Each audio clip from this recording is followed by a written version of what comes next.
Mydukur commissioner గారికి ఒక letter ఇవ్వడం జరిగింది. స్థానికంగా 4 రోడ్ల కూడలిలో గ్రంథాలయం పక్కన గత 40-50 ఏళ్ల నుండి చెప్పులు కుట్టే చర్మకారులు, అదేవిధంగా తాళాలు తయారు చేసుకునే 2 కుటుంబాలు, అదేవిధంగా స్పానర్లు అవి ఇవి కొంతవరకు చిన్న చిన్న వ్యాపారం చేసుకుంటూ, అలాగే కుండలు మూకట్లు, పూజాలు, చిన్న చిన్న బాణలు ఏర్పాటు చేసుకొని అక్కడ పెట్టుకొని ఆ రోడ్డు పైనే దుమ్ము ధూళికి జీవనం గడుపుతున్న 3 ఎస్సీ కుటుంబాలు, 3 బీసీ కుటుంబాలకు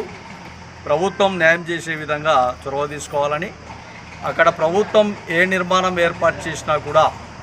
వీళ్ళకు ఒక 6 రూములు ఏర్పాటు చేసి వాళ్ళ జీవన విధానానికి ఆటంకం కలిగించకుండా,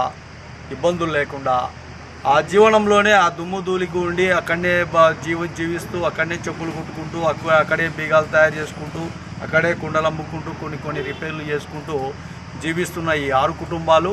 గత కొన్ని ఏళ్ల నుంచి వాళ్ళ నాన్నగారి కాలంగా నుంచి అక్కడే ఉన్నారు. కాబట్టి ఈరోజు ప్రభుత్వం వారు, ఇక్కడ ఉండే కమిషనర్ గారు ఏ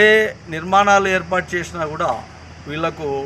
ఒక 6 రూములు ఏర్పాటు చేసి వాళ్ళ జీవన విధానానికి, వాళ్ళ కుటుంబ విధానానికి ఎక్కడ కూడా ఇబ్బందులు లేకుండా ఉండాలని కూడా మనస్ఫూర్తిగా